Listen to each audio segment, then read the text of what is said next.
It started like every other awful Sunday at my parents' house: forced smiles, backhanded comments, and the kind of tension that makes you want to curl in on yourself and disappear.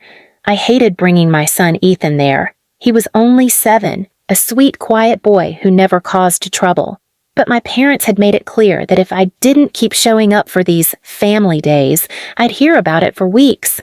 I'd always hoped maybe, just maybe, they'd show him a fraction of the love they never gave me.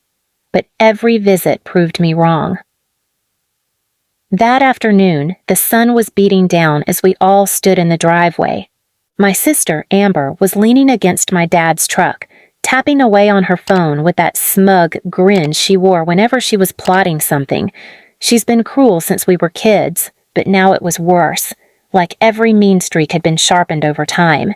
Ethan stayed close to me, holding my hand tight like he could sense what kind of people we were surrounded by. Please subscribe to our channel and tell us in comments from where are you watching this video. Dad was fiddling with his keys, grumbling about how slow Ethan walked, how kids these days were soft compared to when he was a boy. I bit my tongue arguing with him never led anywhere good. We were just about to leave when Amber called out, "Hey Ethan, come here a sec. Want to see something cool?" Ethan looked up at me, uncertain. I hesitated but nodded, trying to encourage him. "Go on, honey, but be careful." He walked toward her, his little hands clasped in front of him. Amber knelt down next to the truck, exaggeratedly pulling the handle on the back door. "See this?" she said in a sing-song voice. "It's a magic door. You put your fingers right here, and it makes a funny noise." Before I could even process what she said, she grabbed his small hand, shoved his fingers toward the doorframe, and slammed it shut, hard. The sound that followed will haunt me forever. Ethan's scream was raw, panicked, animal-like. His little body crumpled as he clutched his hand, tears streaming down his face. I froze for half a second, then lunged toward him, pulling him into my arms, checking his tiny fingers. They were red and swelling fast, and I could see the imprint of the door where it had slammed. "What the hell is wrong with you?" I screamed at Amber, voice shaking with rage. "He's a child! He's my son!" She laughed. She actually laughed, holding her stomach like it was the funniest thing she'd ever seen.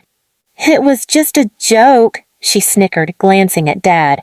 "Lighten up."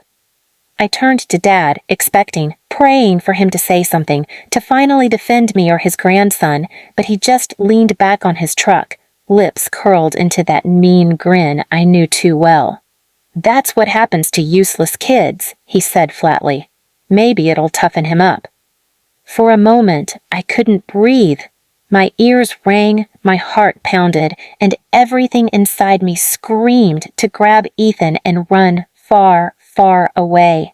But louder than that was the shattering of something I'd been holding onto for years, the last scrap of hope that maybe one day my parents would change, that they would see me, see my son, as worthy of love. I scooped Ethan up, his sobs breaking my heart, and carried him to my car without another word. Amber called after me, "Don't be so sensitive. It was funny." And Dad's laugh followed me all the way to the driver's seat, echoing in my ears like poison. As I buckled Ethan in, trying to soothe him, rage and grief swirled in my chest like a storm. I looked at his small, trembling body and thought of every time I had begged for kindness in this family and got cruelty instead. They had hurt me my whole life. But this was my breaking point. They had gone after my son. I kissed Ethan's forehead, whispering, "I promise, baby, they'll never hurt you again." And as I drove away from that house, my hands gripping the steering wheel so hard my knuckles turned white, a single thought burned in my mind, a vow carved deep into my soul. They took every ounce of love from me and now tried to break my child. I'm done begging. I'm done hoping. I'm going to take away everything they think they can't lose, and they'll never see it coming. I didn't sleep that night. Ethan lay beside me, finally dozing off after hours of crying, his tiny fingers bandaged and resting on my chest. Every time I looked at his swollen hand, a new wave of fury crashed through me, so sharp it left me trembling. I thought about every insult my parents had thrown at me growing up, every bruise I'd hidden, every time they told me I was worthless. I thought about how I swore my son would never live the same life I did.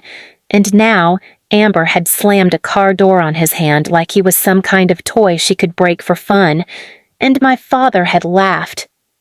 That was the moment something inside me hardened. I wasn't just hurt anymore. I wasn't just a daughter trying to keep the peace. I was a mother who'd had enough, and I wasn't going to yell or plead or beg anymore.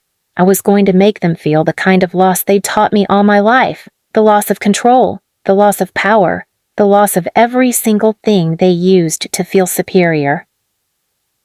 The next morning I made a decision. I would never take Ethan back there again. They didn't deserve him. They didn't deserve me. And they sure as hell didn't deserve to keep playing family while treating us like dirt. But that wasn't enough to stop the gnawing in my chest. They had to learn what it felt like to be truly useless. Not because I said it, but because their own world crumbled under their feet. I started quietly, observing their lives from a distance. My dad's entire identity revolved around his image as the pillar of the family. A man who controlled everything, his money, his reputation, even the way we breathed around him. My sister's ego was built on cruelty and mockery, like she could only shine if she dimmed everyone else's light. Without an audience, neither of them mattered. And that's exactly what I was going to take away first, their ability to matter to anyone. I blocked every number they had, changed my locks, pulled Ethan out of the weekly visits they insisted on. The calls and voicemails started pouring in within a week. First came the irritation. "You're overreacting, it was just a joke." Then the confusion. "Where are you? You're being dramatic." Eventually, the desperation. "You can't cut us off. We're family." I smiled bitterly every time I heard their messages. Family? Family doesn't slam a child's fingers in a door and laugh about it. Family doesn't tell a little boy he's useless. Family doesn't watch you suffer your whole life and find it entertaining. But the real revenge wasn't just cutting them off. It was making sure the world they ruled like tyrants collapsed from within. I started talking to people, extended relatives, old friends of theirs, even neighbors who had always thought my dad was this great, respectable man, and Amber was the fun aunt. I never yelled or slandered. I just told the truth, the kind of truth that made people fall silent and look disgusted. How Amber had hurt Ethan, how Dad had laughed, how they treated me like garbage for years. I let their own actions speak for themselves. Soon, invitations to family gatherings stopped coming their way. The people they boasted to about their perfect family stopped picking up their calls. Their little kingdom was rotting from the inside, and I hadn't even started yet. One evening, I saw a post Amber had made online, whining about how my sister is trying to ruin our family and turn everyone against us. I looked at Ethan, sleeping soundly beside me, finally safe, finally free from their cruelty, and whispered, "No, Amber, I'm not ruining family. I'm just showing people who you really are." And as I turned out the lights that night, a new plan started forming, a final move that wouldn't just take their reputation, but every ounce of comfort and control they'd ever stolen from me. This time, I wasn't just going to walk away. I was going to take everything they thought they'd never lose, and I was going to watch their perfect little empire crumble to dust. Weeks passed, and the quiet was blissful. Ethan's laughter slowly returned, hesitant at first, but every day a little louder, a little freer. I could finally breathe without waiting for the next insult, the next cruel joke. But I wasn't done. My father and Amber had spent a lifetime making me feel powerless, teaching me what useless meant in their world. They'd tried to pass that poison on to my son. Now it was their turn to live with nothing, stripped of the very things they used to hurt us. It started with my dad.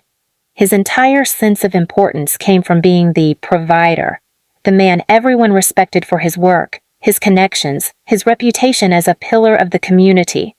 I started dismantling that image brick by brick, using nothing but the truth they thought would never leave the house. Quietly, I reached out to the people who praised him the most.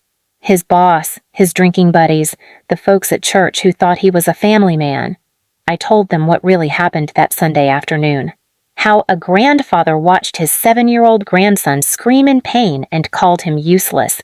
How he laughed while Amber slammed the car door on a child's hand for fun. I showed them a photo of Ethan's bruised, swollen fingers from that day. I didn't need to add anything else. The picture and their own words spoke louder than I ever could. Within weeks, my dad's flawless reputation was in shambles. Friends stopped calling. People whispered when he walked into the diner. His boss, who had always bragged about his integrity, called him in and gave him an ultimatum: retire quietly or face a very public HR investigation for violent family behavior brought to light. My dad chose retirement, not out of guilt, but out of shame that his image had finally cracked. Then came Amber. Her whole life revolved around being admired, online, in her social circle, everywhere. She was the fun sister, the life of the party. But when the same story spread to her friends, to the parents at her son's school, to the people she'd bragged to for years about how amazing she was, admiration turned to disgust. She tried to spin it as a misunderstanding, but no one bought it. Invitations dried up. Her social accounts were flooded with comments asking how she could hurt a child and laugh. The friends she thought were loyal vanished overnight. The final blow was quiet but devastating. They loved power, they loved control, but they loved money just as much. Over the years, they had guilted me into helping them financially whenever they needed a hand. But now, with my dad out of a job and Amber losing freelance work thanks to her reputation, they came crawling back, pretending to be sorry. "You can't really mean to cut us off," my dad said on voicemail, his tone suddenly fragile. "We're family. We need you now." And that's when I made sure they understood what real uselessness felt like. I met them one last time in the same driveway where Ethan had been hurt. My dad stood there looking older, tired, stripped of the swagger he'd always worn like armor. Amber lingered behind him, pale and quiet, the queen without a throne. I looked them both in the eyes and said, "You called my son useless while he screamed in pain. You spent my whole life telling me I was worthless. You thrived on making me small, making us hurt, while you stood tall. But now, look around. You have no friends, no respect, no power. No one left to pretend you're good people. You wanted us to believe we had no value? Now you know exactly what that feels like." My dad opened his mouth to argue, but nothing came out. Amber's eyes filled with tears, not from remorse, but from the realization that she had nothing left to hold on to. I took Ethan's hand, kissed his head, and turned to leave. My last words echoed in the empty air, heavy and final. "Hut, you can't slam a door on someone forever and expect it to stay open when you need it. You taught me uselessness. Now you get to live it." We walked away, and this time I didn't look back. Their laughter was gone. Their empire built on cruelty had collapsed, and for the first time in my life, I didn't feel useless. I felt free, holding Ethan's hand, knowing they would spend the rest of their days tasting the same emptiness they forced on us, and there was no joke left in it. Please subscribe to our channel and tell us in comments from where are you watching this video.